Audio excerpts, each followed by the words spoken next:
Baik, selamat siang pendengar RRI dimanapun berada. Apa kabar Anda? Untuk edisi siang hari ini kita kembali berjumpa di Dialog Lintas Denpasar Siang, Dialog Kentongan untuk edisi hari Jumat 9 Desember 2022.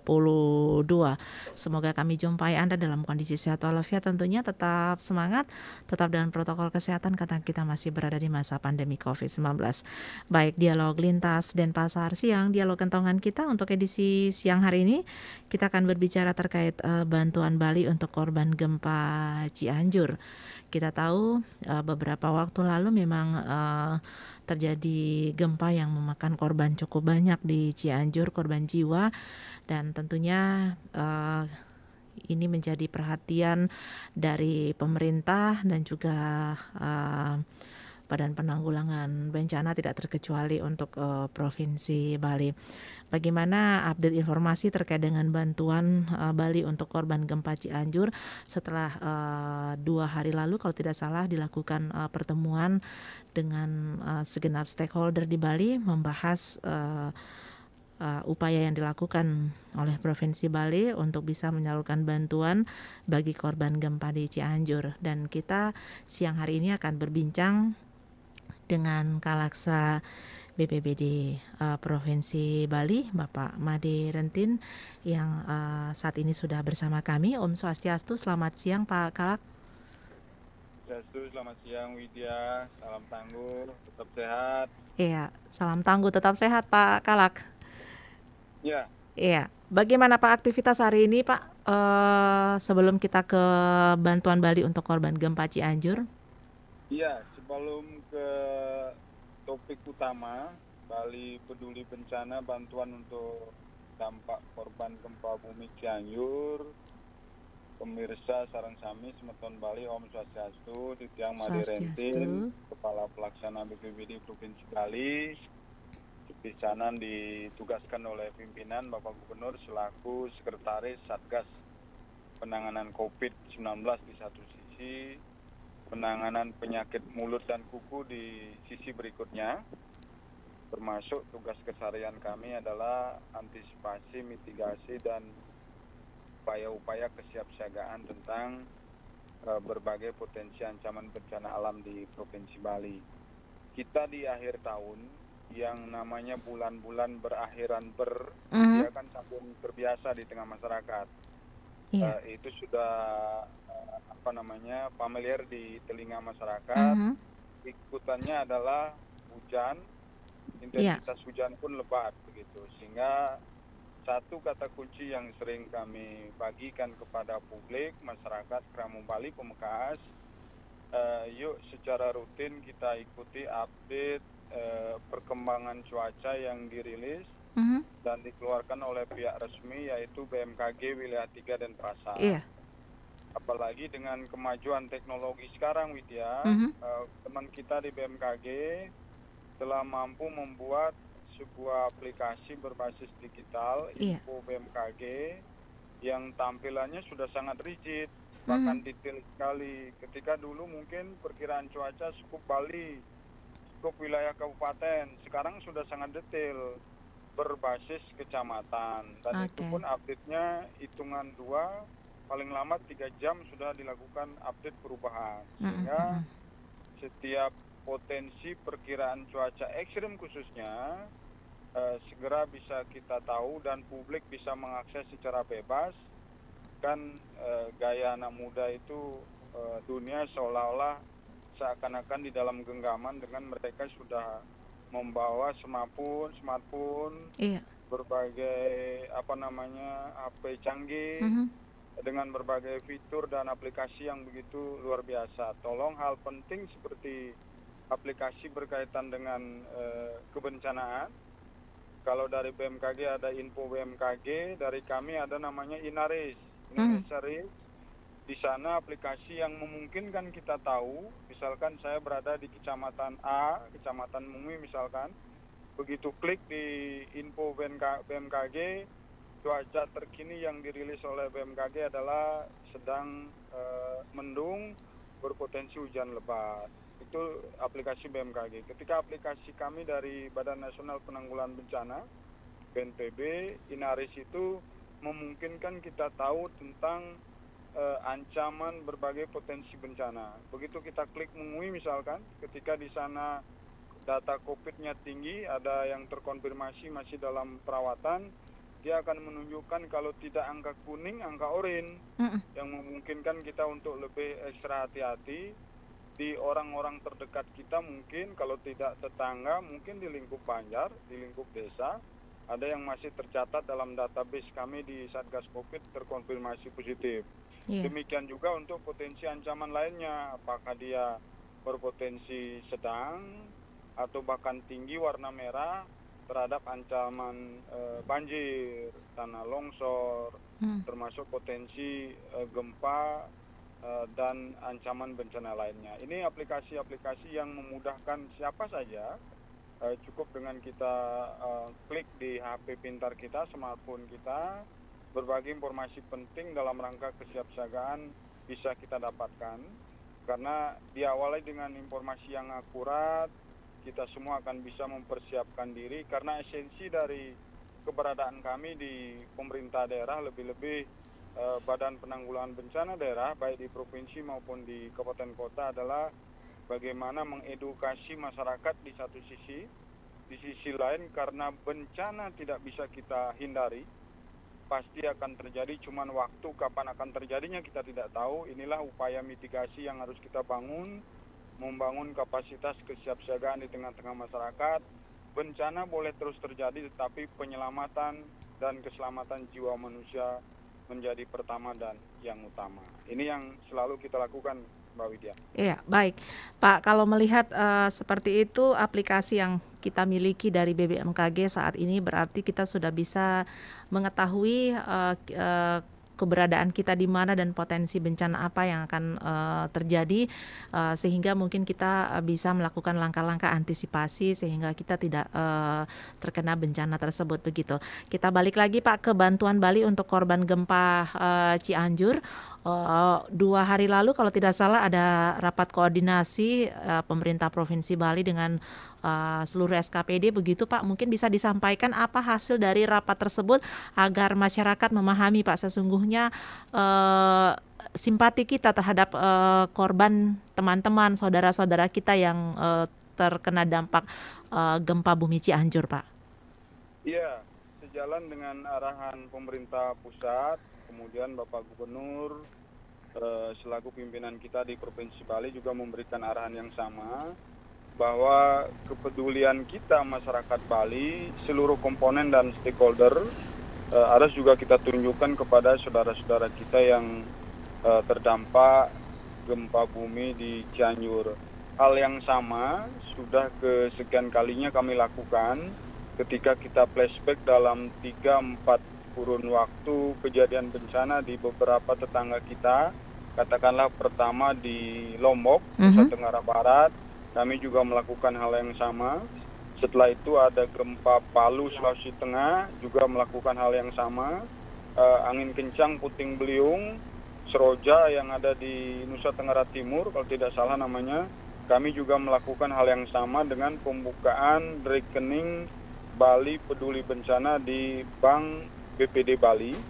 Kami berharap seluruh komponen masyarakat di Provinsi Bali, mulai dari pemerintah daerah, provinsi, kabupaten kota yang ada di Bali, instansi vertikal yang ada di Provinsi Bali, seluruh jajaran stakeholder, BUMN, BUMD, perusahaan swasta, dan masyarakat secara umum, Kramo Bali, Pemekas, untuk terketuk hatinya ikut serta membantu dan menyumbang kepada saudara-saudara kita yang terdampak bencana, terutama untuk konteks saat ini adalah di Kabupaten Cianjur, Jawa Barat.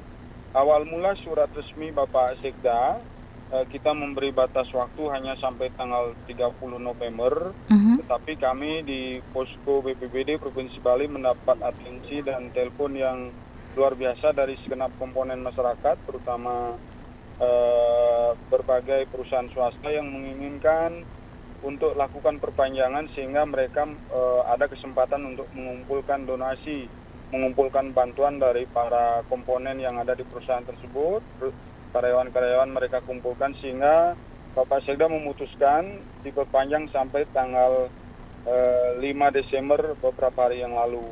Nah, terkait kondisi tersebut, kami akhirnya 2 hari lalu mengundang berbagai komponen, berbagai pihak, terutama dari unsur pemerintah Provinsi Jawa Barat, yang dalam hal ini diwakili oleh BPBD Provinsi Jawa Barat. Kemudian dari sisi wilayah terdampak, tepatnya di Kabupaten Cianjur, kami mengundang 2 unsur, posko tanggap darurat Kabupaten Cianjur dan pemerintah Kabupaten Cianjur yang diwakili oleh BPBD-nya.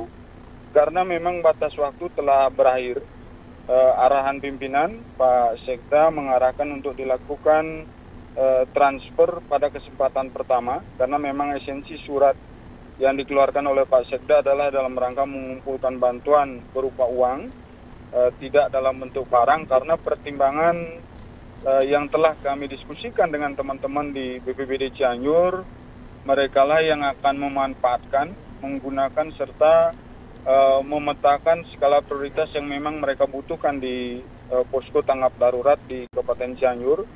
Sampai dengan tanggal 5 Desember terkumpul angka 244.825.000. Sekali lagi 244.825.000 rupiah, yang pada kesempatan itu juga kami lakukan transfer dari rekening Bali Peduli Bencana Bank BPD Bali ke rekening Pemkab pemerintah Kabupaten Cianjur lewat rekening Bank BJB, Bank Jabar Banten, dengan rekening yang telah ditentukan, sehingga pada kesempatan itu juga teman-teman kita, saudara-saudara kita di bawah koordinasi BPBD Kabupaten Cianjur telah menerima seluruh sumbangan yang telah terkumpul di Provinsi Bali. Perlu kami garis bawahi, daftar unsur donatur yang telah memberikan sumbangan, jumlah per itemnya kami tidak sebut, karena data rincinya ada di BPBD Provinsi Bali.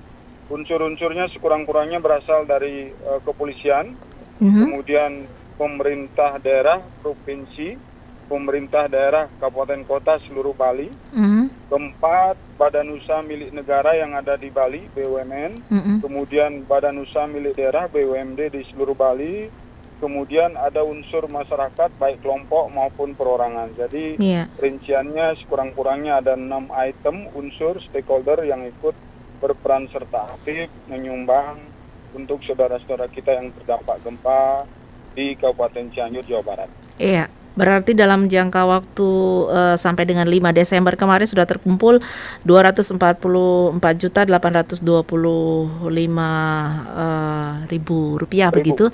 Ya, itu sudah disampaikan ke daerah yang terdampak bencana langsung melalui Pemkab setempat ya. Dan Pak Kalaksa, kalau kita melihat sesungguhnya apa sih yang dibutuhkan saat sekarang oleh para pengungsi yang mungkin saat sekarang masih trauma untuk kembali ke rumah mereka masing-masing, atau mereka tidak bisa kembali karena rumah mereka hancur begitu? Ya, jika kita memilah, ini sudah menjadi hal lumrah dan umum. Setiap ada dampak terhadap sebuah bencana, masyarakat kita yang paling merasakan, terutama yang masuk dalam kategori kelompok rentan. Apakah dia anak-anak, bayi lebih-lebih, kemudian lansia, lanjut usia, termasuk kategori risiko tinggi adalah kelompok ibu-ibu, apalagi sedang hamil dan menyusui. Yang paling urgen, mendesak, dan utama harus menjadi prioritas oleh Satgas Posko Tanggap Darurat di Kabupaten Cianjur adalah kebutuhan dasar mereka, kebutuhan pokok mereka.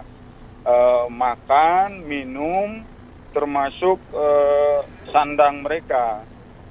Kebutuhan pakaian mereka, karena kan di malam hari ketika mereka berada di tenda pengungsian tentu ada faktor cuaca, apakah dingin, apalagi ketika hujan menimpa mereka. Oleh karena itu prioritas kebutuhan dasar, kebutuhan pokok, di samping makan dan minum juga kebutuhan pakaian mereka.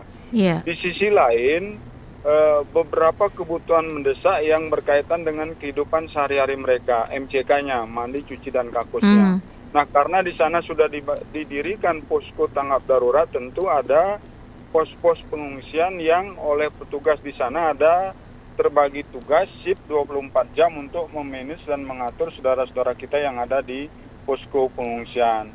Hal yang berikutnya mungkin dalam konteks jangka menengah dan jangka panjang, tentu perlu sudah memikirkan upaya pemulihan, rekonstruksi dan rehabilitasi terhadap berbagai sarana-sarana yang ada yang kemarin terjadi kerusakan, apakah dia rusak sedang ataupun rusak berat. Okay. Konteks yang diprioritaskan ketika berbicara infrastruktur tentu aksesibilitas jalan diantaranya, kemudian jembatan yang berikutnya. Tetapi konteks masyarakat adalah rumah-rumah tempat tinggal masyarakat, itu harus menjadi prioritas. Saya mendapat catatan penting dari teman-teman di Cianjur, Jawa Barat, atas asesmen dari teman-teman BMKG tentu melihat ada konteks risiko yang luar biasa ketika akan membangun perumahan masyarakat, tidak direkomendasikan lagi di lokasi tempat titik epicentrum terjadinya gempa kemarin, karena ini gempa merusak, epicentrum dan pusatnya ada di daratan. Betul. Yang relatif dan cenderung karakteristiknya mirip dengan gempa yang terjadi tahun lalu di Karangasem dan Bangli yang relatif merusak, kendati pun besarnya hanya 4,8 skala Richter, tetapi kerusakannya cukup signifikan. Ya, sehingga cukup parah. Kita mendapat kesimpulan kemarin, masyarakat di Cianjur di sana di sebuah kecamatan tidak direkomendasikan untuk bertempat tinggal lagi di tempat itu. Konsekuensinya adalah ada kebijakan relokasi, memindahkan mereka ke lokasi lain yang sudah dipetakan relatif lebih aman dibandingkan dengan tempat mereka sekarang. Oke, Pak, dengan begitu informasi yang diberikan dan dana yang dapat digalang, apakah nanti akan dilanjutkan untuk pengumpulan dana ini dan kenapa tidak diperbolehkan untuk memberikan sumbangan dalam bentuk benda? Mungkin nanti kita akan bahas lagi Pak di segmen selanjutnya di bantuan Bali terhadap korban gempa Cianjur.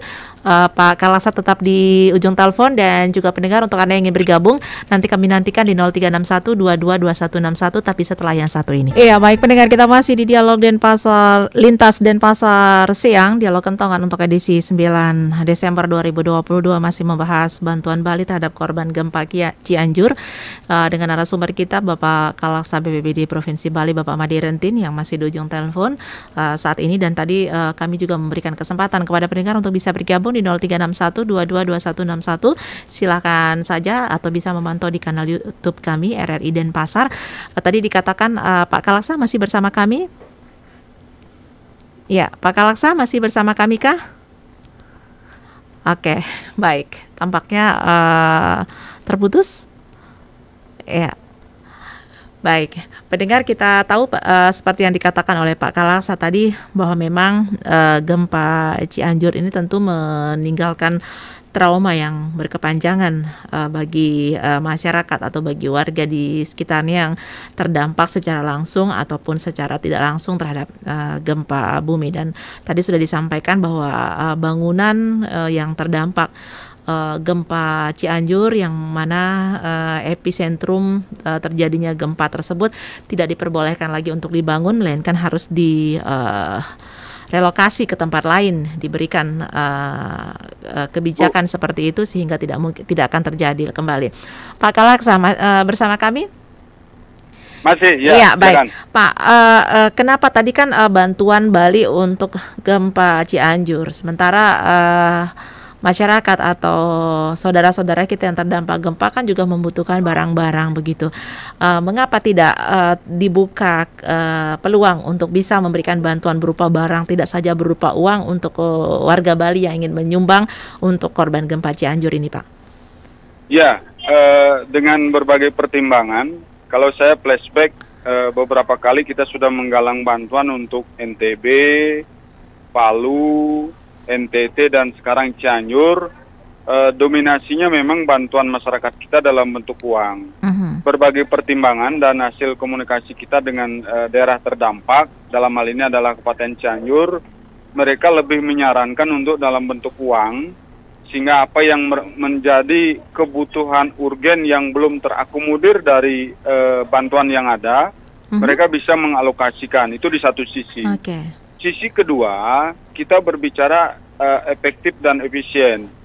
Jika ada masyarakat yang mengumpulkan bantuan dalam bentuk barang, kita melihat secara aksesibilitas dan jarak tempuh antara Bali menuju Kabupaten Cianjur.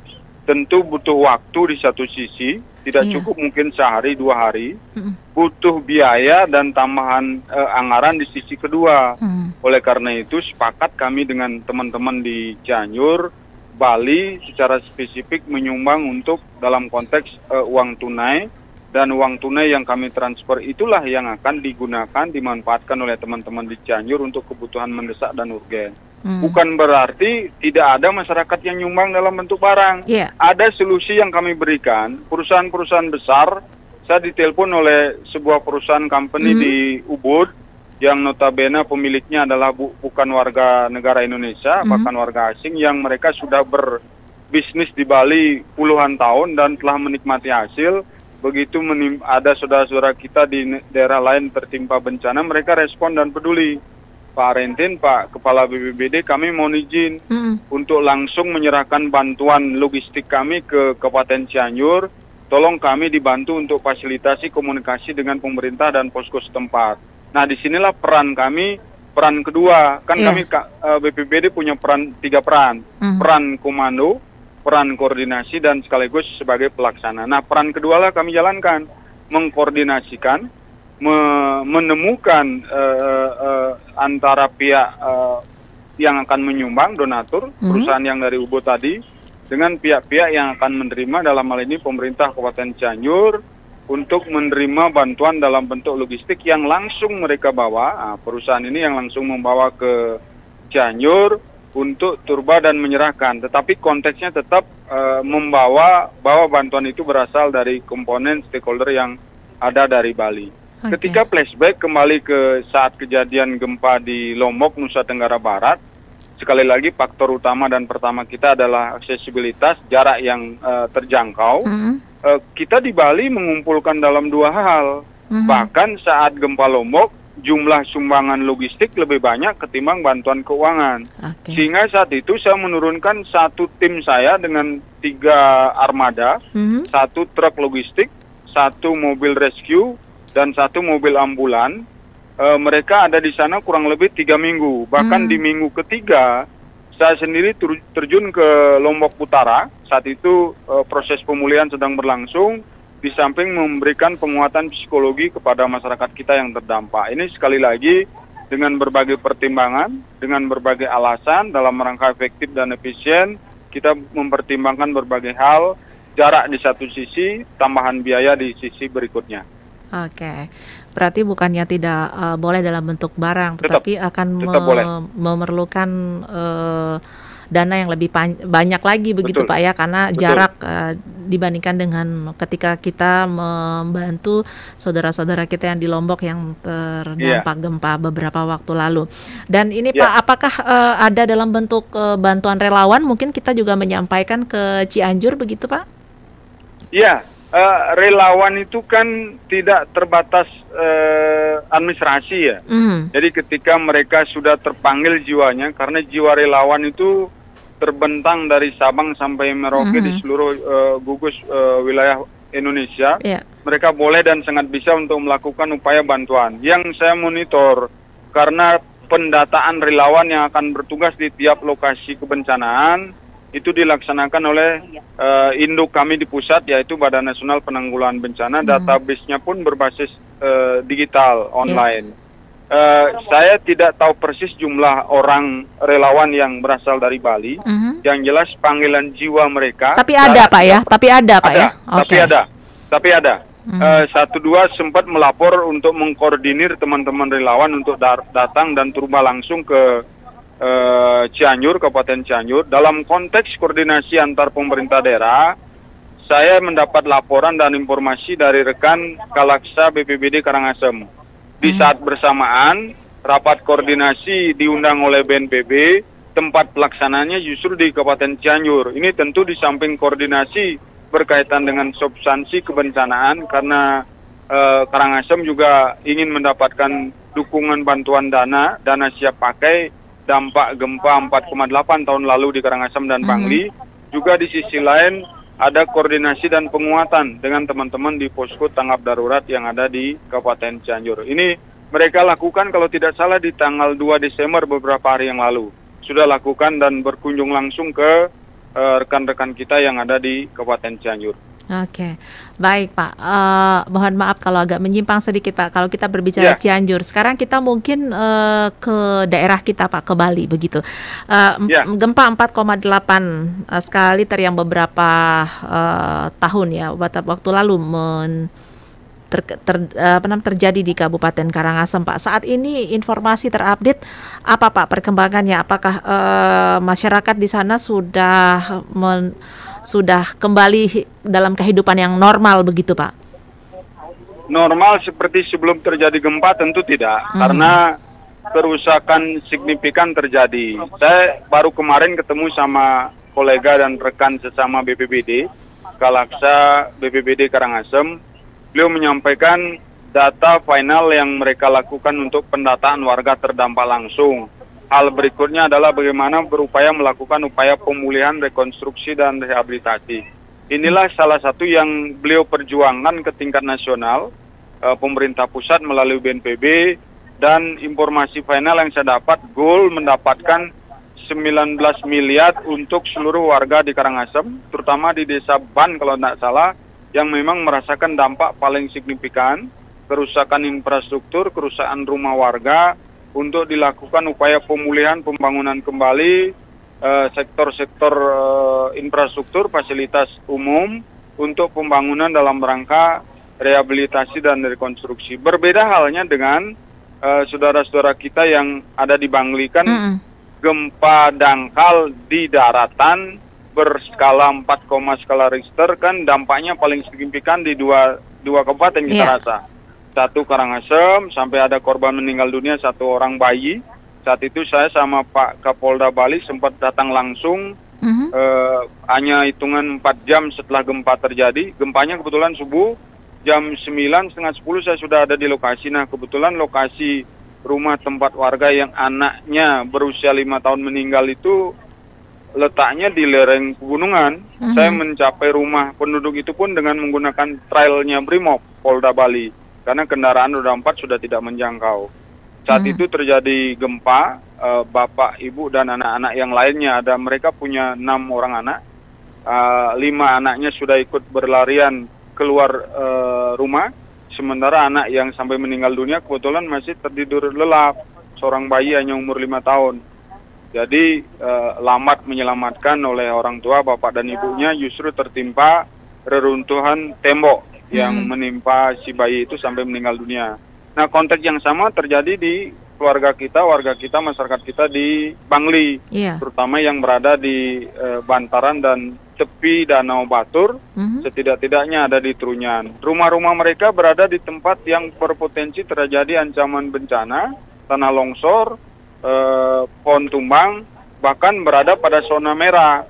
Apa yang sudah pemerintah daerah lakukan, Kabupaten Bangli dengan kami di Provinsi Bali, terutama BPBD, sudah sejak lama melakukan upaya mitigasi, mengedukasi masyarakat bahwa tempat tinggal mereka yang ada sekarang sesungguhnya sangat berisiko, karena di belakang rumah tempat tinggal mereka itu dinding terjal lebih dari 30% kemiringan dinding itu, tebing itu, dan sangat berpotensi terjadinya tanah longsor, dan benar terjadi. Begitu goncangan gempa yang episentrumnya di daratan relatif merusak, dinding yang tebing yang curam itu berjatuhan, dan jatuhnya menimpa 4 sampai 6 buah rumah yang bersamaan tempatnya. Dan kebetulan di dalam rumah itu sedang ada penghuninya.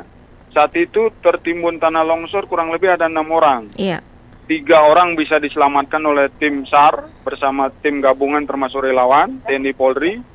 Sisanya ada 3 orang yang tertimbun, akhirnya bisa diselamatkan, sudah meninggal dunia di dalam reruntuhan tanah longsor tersebut. Ini dimaknai sebagai upaya mitigasi harus terus dilakukan. Di satu sisi, upaya penyadaran masyarakat di sisi kedua ini yang terpenting, karena kita sering menemukan kendala, menemukan permasalahan jika kita berupaya melakukan upaya penyadaran terhadap masyarakat. Contoh saja di saudara-saudara kita yang baru saja tertimpa longsoran akibat dampak gempa yang terjadi 4,8 skala Richter. Mereka bukan menolak sih secara kasar, tetapi dengan berbagai narasi, dengan berbagai pertimbangan, kami sudah hampir 7 turunan bertempat tinggal di tempat ini. Dari nenek moyang kami sudah di sini. Nah, kata-kata seperti ini yang kadang agak kesulitan kita untuk menyadarkan. Hal terbaik yang strategi yang bisa kami ambil tentu tidak berhenti sampai di sana, adalah mengedukasi mereka dengan peningkatan kapasitas. Sekurang-kurangnya mereka kita bekali dengan manajemen penanggulangan bencana, sekurang-kurangnya tahu tentang potensi ancaman bencana di sekitar tempat tinggal mereka. Itu yang kami lakukan. Iya, jadi kendalanya ketika kita harus merelokasi begitu Pak ya, mereka... salah satunya, kebijakan relokasi di beberapa warga kita di Kintamani, Batur, sudah lama kita lakukan. Demikian. Iya, dan bukan saja terhadap bencana gempa bumi, tapi tanah longsor yang beberapa tahun lalu juga dialami oleh Kintamani begitu. Dan sampai saat sekarang itu bagaimana Pak update informasinya? Apakah warga sudah meninggalkan tempat itu atau justru membangun kembali di tempat itu Pak? Di beberapa tempat, karena tadi kendala dan halangan kami, masyarakat tetap membangun di sana. Di sisi lain, kita tetap berupaya memberikan edukasi dan sosialisasi ke tengah-tengah masyarakat. Atau karena mungkin lahan itu satu-satunya milik mereka begitu Pak? Salah satunya iya. Padahal kalau ambil kebijakan relokasi, pemerintah kan punya kewajiban untuk menyediakan lahan untuk mereka membangun rumah tempat tinggal kembali. Jadi tidak dibiarkan masyarakat. Lahannya disiapkan oleh pemerintah daerah, biaya pembangunan rumahnya dialokasikan oleh pemerintah pusat melalui 2 lembaga, PUPR dan BNPB. Ini sudah pernah kita lakukan di salah satu warga kita di Kintamani yang tertimpa banjir bandang di 2012 kalau tidak salah. Itu kurang lebih ada 30 atau 27 kepala keluarga. Dan sekarang mereka sudah bertempat tinggal di lokasi tanah pemerintah yang pembangunannya juga sudah dibangunkan oleh pemerintah pusat melalui BNPB dan PUPR. Iya, jadi seperti itu perhatian pemerintah terhadap masyarakat Pak ya. Jadi mungkin digugah lagi kesadaran masyarakat untuk bisa menerima kalau mereka memiliki lahan hanya satu itu saja, tapi sudah diberikan alternatif tadi oleh pemerintah dan disiapkan termasuk juga biaya pembangunannya. Jadi tidak ada alasan lagi sesungguhnya masyarakat untuk kembali ke tempat yang notabene adalah berbahaya bagi keselamatan keluarga begitu. Dan baik pendengar, kami masih di bantuan Bali terhadap korban gempa Cianjur. Kami masih tunggu telepon Anda di 0361222161. Kami akan kembali lagi nanti setelah yang satu ini. Iya, baik pendengar, kita kembali di Dialog Lintas Denpasar Siang, Dialog Kentongan bantuan Bali terhadap korban gempa Cianjur, masih bersama Kalaksa BPBD Provinsi Bali, Bapak Made Rentin. Dan tadi sudah disampaikan banyak hal, tidak saja untuk gempa Cianjur, tapi gempa 4,8 skala Richter yang pernah terjadi di Kabupaten Karangasem saat sekarang sudah tertangani dengan baik dengan bantuan dana sekitar 19 miliar rupiah untuk warga di Karangasem. Masih bersama Pak Kalaksa untuk siang hari ini. Pak, kalau kita berbicara gempa bumi, tentunya kita harus sadar bahwa kita berada di daerah rawan bencana Pak.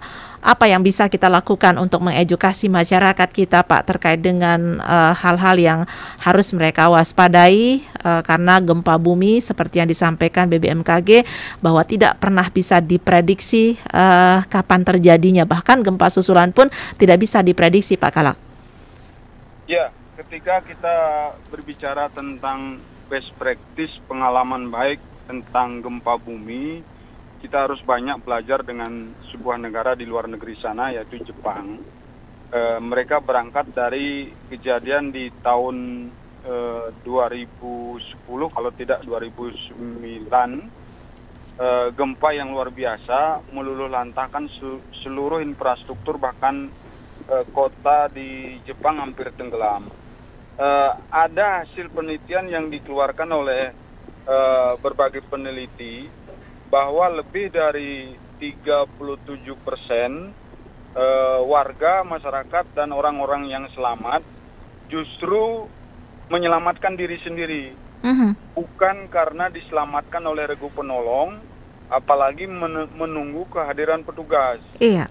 Ini berangkat dari hasil riset singkat tersebut, tentu upaya mitigasi dan mengedukasi serta melatih masyarakat menjadi hal pertama dan utama bagi kami. Okay. Dalam konteks seperti itu, di samping meningkatkan kapasitas masyarakat dengan berbagai strategi, kita di Indonesia familiar dengan menyasar dua unsur besar, sektor pendidikan kita sebut dengan SPAB, Satuan Pendidikan Aman Bencana. Salah satunya adalah bagaimana kita memitigasi, mengedukasi komponen di sektor pendidikan mereka siap untuk menghadapi ancaman bencana terutama ketika terjadi gempa bumi.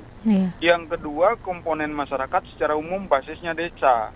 Kita punya program unggulan Destana, Desa Tangguh Bencana. Destana Pak ya? Betul, Desa Tangguh Bencana. Jadi seluruh komponen masyarakat mulai dari dibentuknya forum PRB di tingkat desa, forum pengurangan risiko bencana, mereka lah yang mengguiden, melatih dan memandu masyarakat untuk apa? Untuk rutin setiap bulan melakukan simulasi. Kita di Bali kan Pak Gubernur sudah menetapkan HSB, Hari Simulasi Bencana tiap tanggal 26 tiap bulan. Itu idealnya seluruh komponen masyarakat, apalagi harapan kami berbasis desa, 716 lebih desa kelurahan di Bali, 1493 desa adat di Bali. Idealnya ketika sudah berlaku dan betul-betul masif pelaksanaan ASB itu, mereka secara rutin tanpa dikomando, apalagi diperintah untuk melakukan latihan, melakukan simulasi tiap bulannya. Nah, ini yang sedang kita dorong.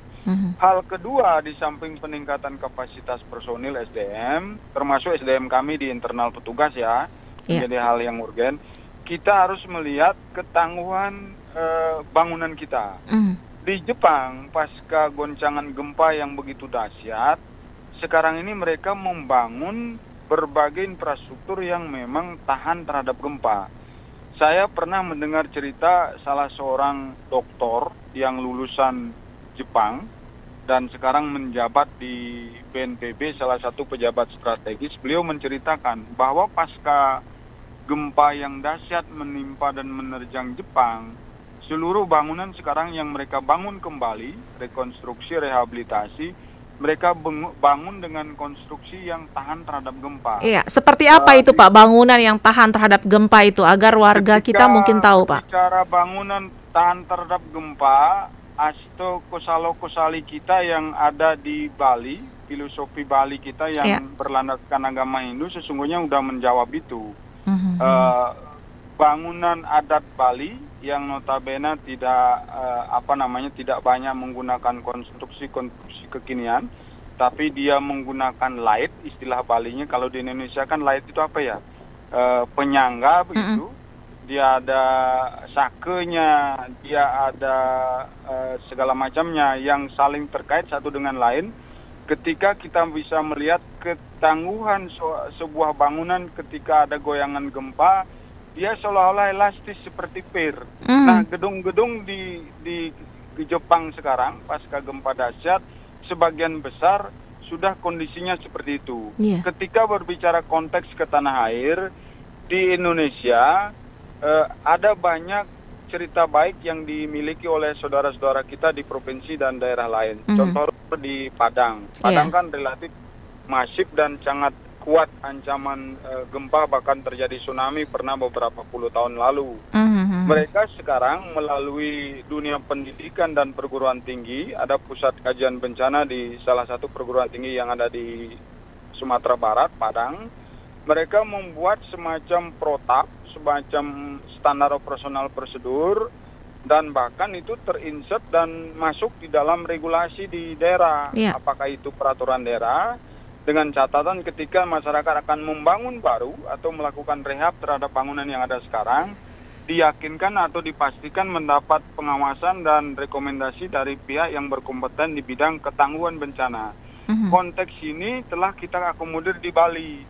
saya mengikuti sedang dilakukan revisi terhadap Perda Rencana Tata Ruang Wilayah (RT/RW), termasuk nanti turunannya rencana detail di tingkat kabupaten, telah mengakomodir sekurang-kurangnya ketika akan melakukan pembangunan infrastruktur di Bali, harus diawali dengan KRB, kajian risiko bencana, yang memetakan potensi ancaman bencana apa yang akan mungkin terjadi di lokasi pembangunan itu, dan langkah upaya mitigasi apa yang harus disiapkan dan dilakukan oleh si pemilik bangunan ketika dia perorangan atau oleh manajemen perusahaan ketika akan membangun sebuah institusi, lembaga yang berkaitan dengan perusahaan yang akan membangun di tempat itu. Dan banyak lokasi yang bisa saya contohkan, salah satu yang sedang digelorakan oleh pimpinan kita di Bali, Pak Gubernur, Pusat Kebudayaan Bali di Klungkung, sejak tahun 2019 akhir menjelang COVID di 2020, kami di BPBD diberikan penegasan oleh pimpinan untuk menyiapkan kajian risiko bencana untuk kawasan pembangunan Pusat Kebudayaan Bali yang ada di Klungkung. Ini tentu sangat baik sebagai awal yang luar biasa bahwa setiap pembangunan, apalagi yang sifatnya pembangunan sektor publik yang akan dimanfaatkan oleh orang banyak, perlu diawali oleh dengan pembuatan kajian risiko bencana untuk memetakan potensi ancaman bencana yang bisa saja terjadi. Oke, baik.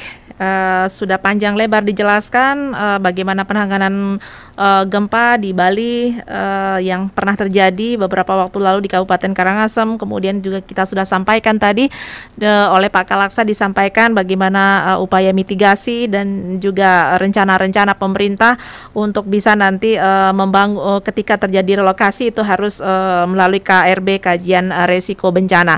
Baik Pak, kita masih punya waktu 2 menit Pak, mungkin langsung closing statement terkait dengan bantuan Bali terhadap korban gempa Cianjur. Silakan Pak Kalaksa. Ya, atas nama Bapak Gubernur, Bapak Wakil Gubernur, Bapak Sekda, dan pemerintah Provinsi Bali, kami menyampaikan rasa hormat, rasa terima kasih yang sebesar-besarnya kepada seluruh komponen yang telah memberikan sumbangan bantuan dalam bentuk uang, berkumpul total 244.825.000 dan telah kami salurkan kepada yang berhak untuk menerima, yaitu pemerintah Kabupaten Cianjur di Provinsi Jawa Barat. Tentu menjadi amanat dan tanggung jawab kami di BPBD Provinsi Bali atas nama pemerintah Provinsi Bali menyalurkan kepada yang berhak untuk menerima dan akan dimanfaatkan untuk kebutuhan penanganan di satu sisi dan kebutuhan mendesak urgen kepada masyarakat kita terdampak di Kabupaten Cianjur. Semoga selalu dalam lindungan Tuhan Yang Maha Kuasa, sekecil apapun bantuan kita akan mendapat berkah dari Itu Yang Widiwasa. Kita tetap tingkatkan kesiapsiagaan, waspada boleh, ketakutan berlebihan jangan.